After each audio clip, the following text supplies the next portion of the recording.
journal. Bénédicte Kanda.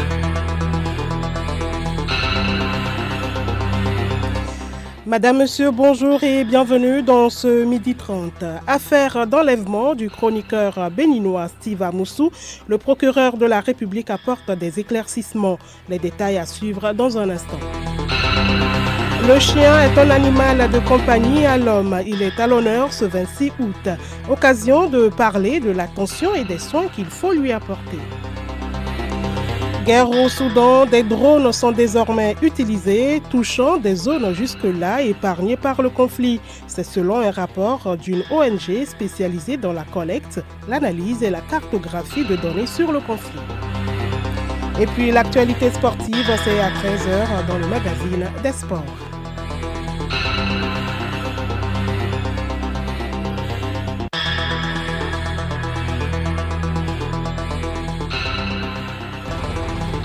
Radiolomé.tg.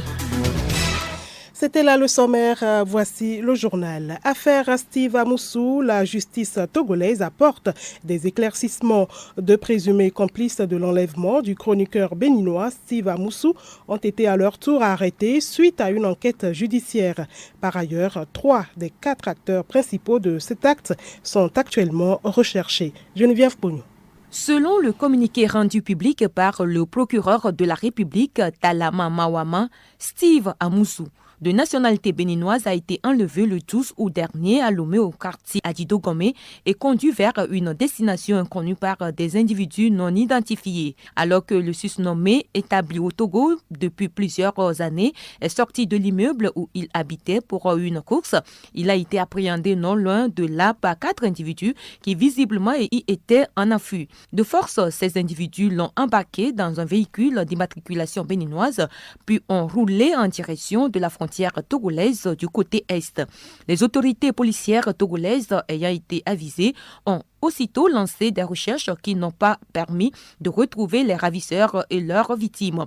Afin de comprendre les circonstances exactes de cet acte, une enquête judiciaire conduite par le service central de recherche et d'investigation criminelle SCRIC a été ouverte. Des premiers éléments issus de cette enquête, il est apparu que l'acte dont il s'agit a été l'œuvre de 4 personnes de nationalité béninoise, aidées par 2 personnes dont l'une de nationalité béninoise et l'autre de nationalité togolaise. Sur les 4 acteurs principaux de nationalité béninoise, 3 ont été identifiés ainsi comme suit.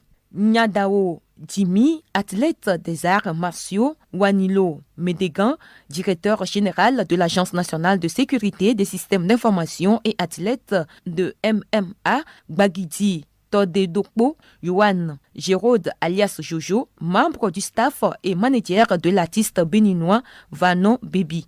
S'agissant des 2 personnes ayant apporté leur concours aux ravisseurs, l'une a été identifiée comme étant Madame Klebo Temitokwe Priscilla, de nationalité béninoise, esthéticienne établie à Lomé. Celle-ci a été chargée d'œuvrer à l'identification de l'appartement qu'occupait la victime et de l'attirer vers les ravisseurs. Elle a été interpellée dès les premières heures de l'enquête. L'autre, du nom de Téléception, est un étudiant de nationalité togolaise travaillant occasionnellement comme conducteur de taxi-moto à Lomé. Ce dernier assurait en toute connaissance de cause le service de transport de loin des acteurs de l'enlèvement le dimanche 11 et le lundi 12 août. Arrêté quelques jours après le rapt, la perquisition de son lieu d'habitation a conduit à la découverte d'une paire de menottes qu'il dit appartenir aux ravisseurs. Les investigations ont renseigné que les 4 Béninois étaient entrés en terre togolaise depuis le samedi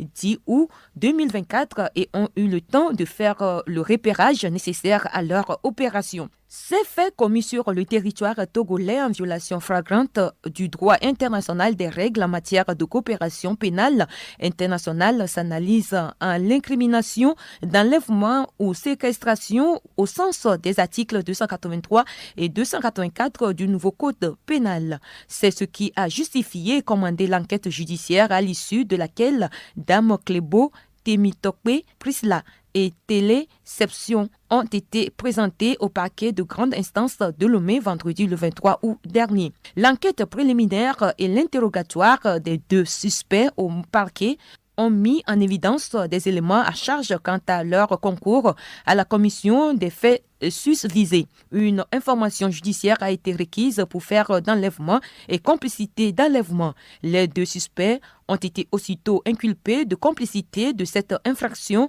par un juge d'instruction et mis sous mandat de dépôt. Les 2 autres personnes ayant agi comme acteurs principaux dans les faits dont il s'agit ont été également visées par l'information judiciaire ainsi ouverte. À l'encontre de celle-ci, des mandats d'arrêt ont été requis.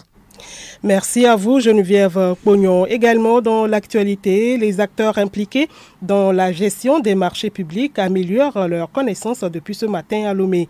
Une formation est organisée à leur intention par la haute autorité en charge de la lutte contre la corruption à Plusia, en collaboration avec l'autorité de régulation de la commande publique ARCOP. L'initiative porte sur la transparence et la bonne gouvernance dans la gestion des marchés publics. Pendant 2 jours, les participants vont échanger essentiellement sur les causes, les manifestations et les conséquences de la corruption dans la commande publique.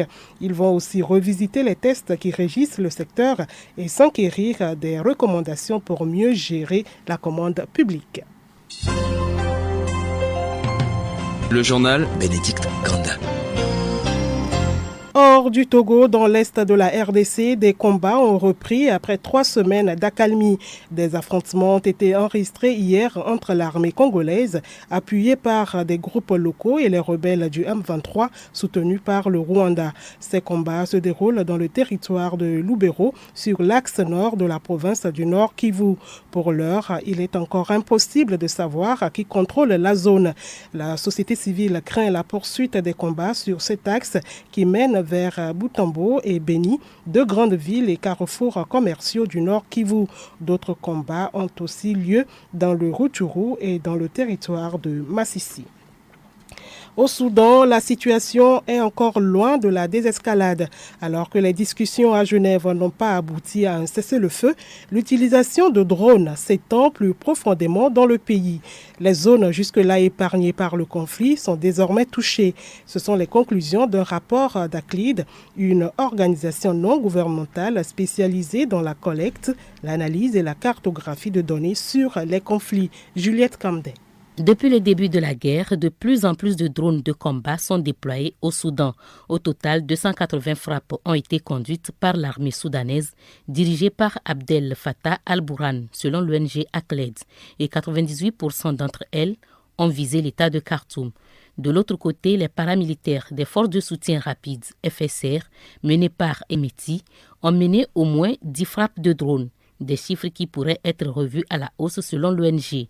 Pour l'armée soudanaise, ces drones soutiennent les opérations militaires sur le terrain alors que les FSR utilisent des drones dans des zones jusque-là considérées comme sûres et qui ne sont pas en première ligne, comme l'État du Nil. Ces frappes visent à créer un sentiment de menace constante, obligeant l'armée soudanaise à étendre ses défenses, affaiblissant ainsi sa capacité globale à supporter des attaques prolongées, indique le rapport. La guerre civile qui fait rage au Soudan depuis avril 2023 est donc encore loin de s'arrêter. Alors que les pourparlers se tenaient à Genève ces derniers jours, le général Al-Burhan, chef de l'armée et dirigeant de facto du pays, a déclaré samedi dernier « Nous n'irons pas à Genève, nous combattrons pendant 100 ans ». Juliette Kamdé, nous l'annoncions en titre, le 26 août de chaque année est réservé pour rendre hommage aux chiens pour les services loyaux rendus à l'homme. Objectif, rappeler l'importance de cet animal de compagnie de l'homme et lui apporter l'attention et les soins nécessaires pour son bien-être. Dr Mabalo Kossi, président de l'Ordre national des médecins vétérinaires du Togo, attire l'attention sur les risques de maladies que l'homme peut contracter des chiens. Il en existe des risques de maladies appelées zoonoses, c'est-à-dire maladies transmissibles du chien à l'homme. Et comme maladies, je pourrais citer des maladies fongiques. Il s'agit des teignes, mais également des maladies parasitaires comme l'ascaridiose, l'échinococose, la giardose, la toxocarose et également la gale sarcoptique que l'homme peut contracter à partir du chien. Il existe également une maladie virale qui est une zoonose majeure. Il s'agit de la rage et surtout de la rage canine. Mais également une maladie bactérienne il s'agit de la pasteurellose, également d'une bactérie mortelle qu'on appelle le Capnocytophaga canimorsus, mortelle, capable d'être transmise par la salive du chien. Donc, pour éviter que ces maladies ne puissent passer du chien à l'homme, il faut une bonne hygiène de vie de votre chien, le déparasiter régulièrement, le vacciner contre certaines maladies. Message bien reçu. Merci à vous, docteur. Chronique juridique comme tous les lundis, suite de la série de dossiers sur les droits de la veuve au Togo. Ce lundi, Sibyl Lawson nous parle de la part de la veuve dans l'héritage en fonction du régime matrimonial. La législation togolaise prévoit qu'une veuve dont le mari défunt a des descendants ait droit au quart de la succession. En cas d'ascendant, la femme hérite de la moitié des biens. Mais en l'absence de descendants et d'ascendants, la totalité de la succession est dévolue à la veuve. Dans le partage de l'héritage, le législateur tient aussi compte du régime matrimonial. Maître Kajaka Abounimom Olga, notaire, ex-présidente de la Chambre des notaires du Togo. En droit togolais, nous avons 3 sortes de régimes matrimoniaux. Il s'agit de la séparation des biens, de la communauté des biens, du régime communautaire de participation aux acquêts. Et lorsque la veuve est mariée sous le régime de la séparation des biens, elle a droit au quart de la succession. Lorsqu'elle est mariée sous le régime de la communauté des biens, elle a droit à la moitié des biens de la succession. De la même manière, lorsqu'elle est mariée sous le régime de communauté aux acquêts, elle a droit à la moitié. Outre le régime matrimonial, intervient également la notion de contrat de mariage. La veuve s'est mariée sous le régime de la séparation des biens, qui est le régime de droit commun, celui appliqué cas où les époux sont mariés sans contrat et au décès, la veuve a droit au quart des biens successoraux. Lorsque les époux se marient sous contrat, elle optant pour le régime de la communauté de biens ou pour celui de communauté de participation aux meubles aux acquêts, la veuve a droit aux 3/4 des biens de la succession. La liquidation de la communauté s'impose avant celle de la succession. La liquidation de la communauté lui procure la moitié du patrimoine et la liquidation de la succession va s'effectuer sur l'autre moitié et lui donne le droit aux 3/4 sur cette masse successorale. Il existe des cas dans lesquels on se retrouve en présence de 2 ou plusieurs veuves. Comment se fait alors le partage, Maître Kajaka? Que nous sommes en présence de 2 veuves ou de 3 ou de 4, ça veut dire que nous sommes en présence d'un régime de séparation des biens. Le cas qui représente la part de la veuve est réparti en parts égales entre elles, au nombre qu'elles sont. Lundi prochain, nous parlerons des procédures pour accéder à la succession. L'actualité sportive, c'est à 13h dans le magazine des sports. Mais en attendant, voici les titres. La moisson est bonne pour les représentants togolais en Coupe CAF. ASCO en Ligue des Champions et ASK en Coupe de la Confédération passent le cap du premier tour. La reprise des championnats de D1 et D2 s'approche à grands pas. Les clubs s'activent. Espoir de Zio renouvelle sa confiance en son coach, tandis que AC Barracuda remercie le sien. Pendant ce temps, la D1 féminine bat son plein. Le 7e chapitre s'est joué la semaine écoulée. Les résultats et les classements à suivre tout à l'heure dans le magazine. Et puis sur le vieux continent, les championnats sont à leur début. Les grands s'affirment déjà. Voilà pour les titres. Rendez-vous donc tout à l'heure à 13h avec Alou Noyoué pour le magazine des sports. Et puis pour terminer, l'information insolite du jour nous vient de la Chine où les pratiques de recrutement d'une société de transport international ne font pas l'unanimité. Cette société a récemment diffusé une offre d'emploi assez atypique. Les candidats nés sous le signe astrologique du chien sont priés de ne pas postuler car ce serait incompatible avec celui du patron.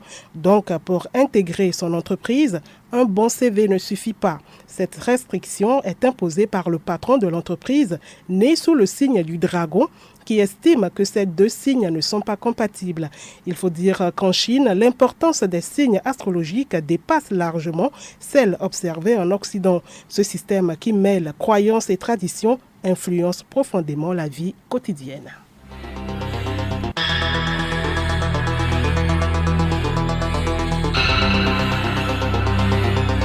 Madame, Monsieur, voilà, ce journal se referme ainsi. Merci de l'avoir suivi. Il a été question de l'affaire d'enlèvement du chroniqueur béninois Steve Amoussou. Le procureur de la République a donné des éclaircissements dans un communiqué. Nous avons également parlé de nos amis, les chiens, à l'honneur aujourd'hui. Il est important de s'occuper d'eux. Et puis, guerre au Soudan, des drones sont désormais utilisés, touchant des zones jusque-là épargnées par le conflit. C'est selon un rapport d'une ONG spécialisée dans la collecte, l'analyse et la cartographie de données sur les conflits. Excellente suite de nos programmes. Au revoir.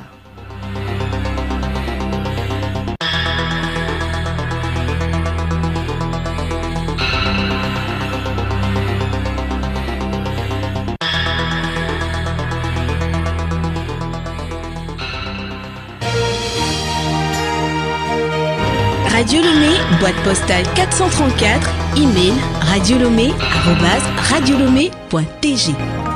radiolomé.tg